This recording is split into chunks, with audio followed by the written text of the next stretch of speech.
আসসালামু আলাইকুম। সবাইকে স্বাগত জানাচ্ছি বিডিভিউজের বিশেষ বুলেটিনে। আপনাদের সঙ্গে আছি আমি সুরভিতিবা।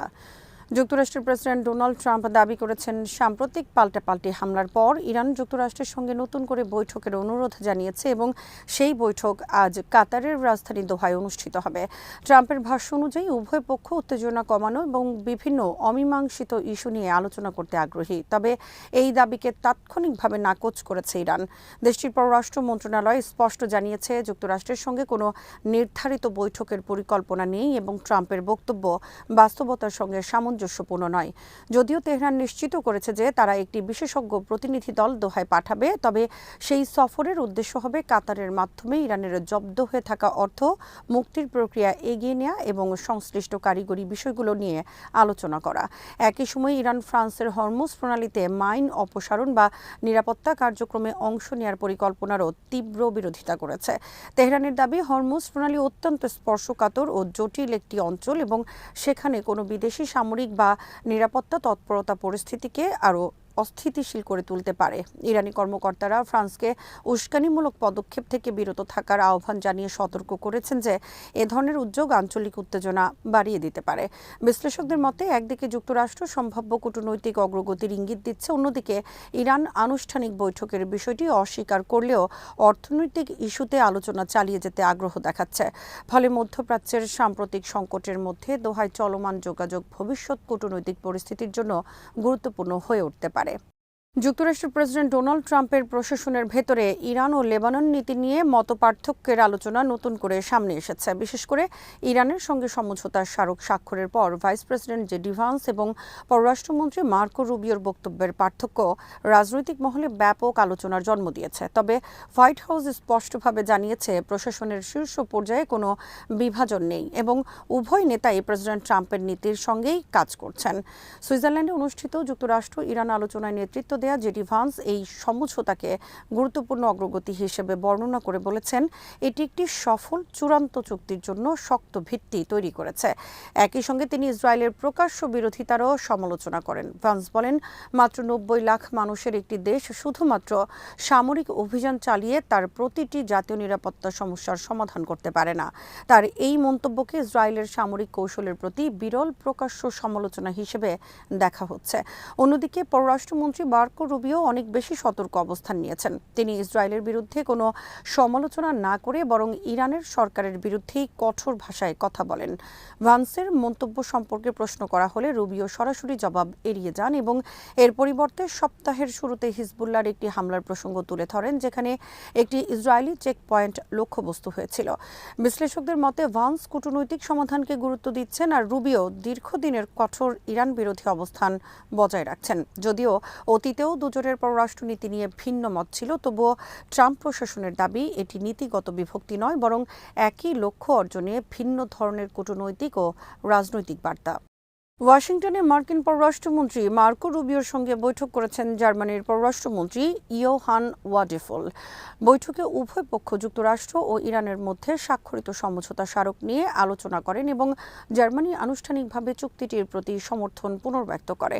সামাজিক যোগাযোগ মাধ্যমে এক্সে দেয়া এক বিবৃতিতে ওয়াডেফল বলেন, এই চুক্তি একটি গুরুত্বপূর্ণ পদক্ষেপ এবং এটি অত্যন্ত নাজুক পরিস্থিতিতে কূটনৈতিক অগ্রগতির একটি সুযোগ তৈরি করেছে।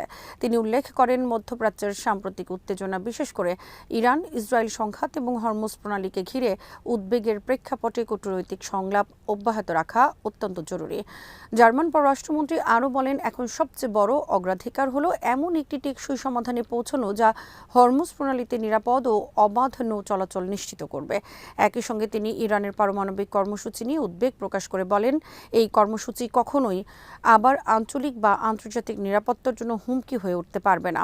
ওয়াডেফুলের বক্তব্যে ইউরোপীয় দেশগুলোর দীর্ঘদিনের অবস্থানের প্রতিফলন দেখা যায়, যেখানে তারা একদিকে ইরানের সঙ্গে কূটনৈতিক সম্পৃক্ততা বজায় রাখতে চায়, অন্যদিকে পারমাণবিক বিস্তার রোধ এবং আন্তর্জাতিক নৌপথের নিরাপত্তা নিশ্চিত করার উপর জোর দেয়। বৈঠকে রুবিও ও ওয়াডেফুল আঞ্চলিক স্থিতিশীলতা, জ্বালানি নিরাপত্তা এবং ভবিষ্যৎ কূটনৈতিক পদক্ষেপ নিয়েও মতবিনিময় করেন বলে কূটনৈতিক সূত্রে জানা গেছে।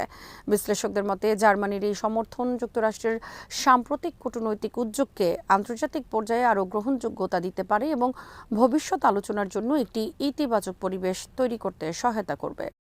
যুক্তরাষ্ট্রের ডোনাল্ড ট্রাম্প প্রশাসন এখন ইসরায়েলকে দেশটির ব্যতিক্রমী মিত্র হিসেবে দেখছে না। ফলে ট্রাম্পের আমেরিকা ফার্স্ট বা সবার আগে যুক্তরাষ্ট্র নীতির বাইরে আর থাকছে না ইসরায়েল।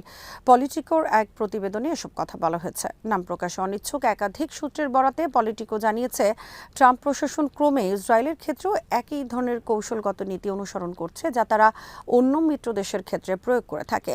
নাম প্রকাশে অনিচ্ছুক এক ইসরায়েলি রাজনৈতিক উপদেষ্টাও পলিটিকোকে একই কথা বলেছেন। তিনি বলেন, ইসরায়েলের ধারণা ছিল তারা ট্রাম্প প্রশাসনের আমেরিকা ফার্স্ট নীতির আওতার বাইরে থাকবে। ওই উপদেষ্টা এ নিয়ে বলেন, আমরা সরলভাবে ধরেই নিয়েছিলাম ব্যতিক্রম হিসেবে আমাদের আমেরিকা ফার্স্ট নীতির বাইরে রাখা হবে, যদিও এই অবস্থা বেশি দিন টেকার কথা ছিল না। 4 বছর ধরে যুক্তরাষ্ট্রের সব পররাষ্ট্রনীতিগত সিদ্ধান্তে আমরা ব্যতিক্রমী মিত্র হিসেবে থাকতে পারছিলাম না। পলিটিকোর প্রতিবেদন অনুযায়ী ট্রাম্প প্রশাসনে ইসরায়েলের বিষয় নীতিগত এ পরিবর্তনের পক্ষে অন্যতম জোরালো সমর্থক হিসেবে আবির্ভূত হয়েছেন যুক্তরাষ্ট্রের ভাইস প্রেসিডেন্ট জেডি ভান্স। তিনি অস্বাভাবিক রকম খোলাখুলি ইসরায়েলের নেতৃত্বের কঠোর সমালোচনা করেছেন। ভান্স ইসরায়েলি কর্মকর্তাদের বারবার স্মরণ করিয়ে দেন, যুক্তরাষ্ট্রই ইসরায়েলের একমাত্র শক্তিশালী মিত্র। একই সঙ্গে তিনি ওয়াশিংটনের সমর্থনকে নিশ্চিত বা স্বতঃসিদ্ধ ধরে না নেওয়ার ব্যাপারে ইসরায়েলকে সতর্ক করে বলেন, দুই দেশের সরকারের মধ্যে উচ্চ পর্যায়ের যোগাযোগও কমে এসেছে। এ দাবির পক্ষে যুক্তি দিতে গিয়ে পলিটিকো বলেছে, প্রধানমন্ত্রী বেনিয়ামিন নেতানিয়াহু 2025 সালে 5 বার ওয়াশিংটন সফর করেছিলেন, তবে 2026 সালে এ পর্যন্ত মাত্র একবার সফর করেছেন, সেটাও ছিল গত ফেব্রুয়ারিতে। যুক্তরাষ্ট্রের সঙ্গে যে কোনো চুক্তিতে পারস্পরিক সম্মান ও সমান প্রতিশ্রুতির ভিত্তি থাকতে হবে, হুমকি বা একতরফা চাপের নয়, এমন মন্তব্য করেছেন ইরানের প্রেসিডেন্ট মাসুদ পেজেশকিয়ান। সোমবার রাতে এক্সে দেয়া এক বার্তায় তিনি বলেন, যুক্তরাষ্ট্র যদি চুক্তির শর্ত মেনে চলে তাহলে ইরানও তার প্রতিশ্রুতি পূরণ করবে। পেজেশকিয়ান বলেন, পারস্পরিক বোঝাপড়া একমুখী নয়। মার্কিন পক্ষ যদি চুক্তি বাস্তবায়ন করে, আমরাও আমাদের অঙ্গীকার পালন করব। তিনি আরও বলেন, অযৌক্তিক যুদ্ধংদেহী বক্তব্য ও ভিত্তিহীন হুমকির জবাবে আমরা যুক্তিবাদ, মানবিক মর্যাদা এবং বিচক্ষণতার উপর নির্ভর করি, তবে দেশের স্বার্থ ও মর্যাদা রক্ষার প্রশ্নে আমরা দৃঢ় ও নির্ভীক অবস্থান নেব। তার এই মন্তব্য এসেছে এমন এক সময়ে যখন পাকিস্তান ও কাতারের মধ্যস্থতায় সম্পাদিত 14 দফা সমঝোতা স্মারক বাস্তবায়নের লক্ষ্যে তেহরান ও ওয়াশিংটন কাজ করছে। এই সমঝোতার লক্ষ্য সাম্প্রতিক যুক্তরাষ্ট্র ইসরায়েল উত্তেজনা প্রশমিত করা এবং আঞ্চলিক স্থিতিশীলতা ফিরিয়ে আনা। ইরান বারবার জানিয়েছে, ন্যায় বিচার, সমতা ও পারস্পরিক সম্মানের ভিত্তিতে তারা আন্তরিক কূটনীতিতে বিশ্বাসী, তবে কোনো ধরনের জবরদস্তি, চাপ বা ফাঁকা প্রতিশ্রুতি তারা মেনে নেবে না। একই সঙ্গে দেশটির কর্মকর্তারা স্পষ্ট করেছেন, শান্তিপূর্ণ সমাধানের পক্ষে থাকলেও সার্বভৌমত্ব ও জাতীয় মর্যাদা রক্ষায় ইরান সর্বদা প্রস্তুত। এদিকে ইরানের পররাষ্ট্র মন্ত্রণালয়ের মুখপাত্র ইসমাইল বাঘাই সোমবার জানান, যুক্তরাষ্ট্রের সঙ্গে কারিগরি পর্যায়ের আলোচনা তখনই শুরু হবে যখন দ্বিপক্ষীয় 14 দফা সমঝোতার মূল শর্তগুলো পুরোপুরি বাস্তবায়িত হবে। তিনি দোহায় তাৎক্ষণিক বৈঠকের খবরও নাকচ করে বলেন, চুক্তির শর্ত পূরণ হয়েছে বলে এখনও ইরান সন্তুষ্ট নয়। ফলে এখন আলোচনার অগ্রগতি অনেকটাই নির্ভর করছে ওয়াশিংটনের পরবর্তী পদক্ষেপের ওপর। আজ এখানেই শেষ করছি। সবাই ভালো থাকুন, সুস্থ থাকুন আর দেখতে থাকুন বিডি ভিউজ। চ্যানেলটি ভালো লাগলে সাবস্ক্রাইব করুন। আল্লাহ হাফেজ।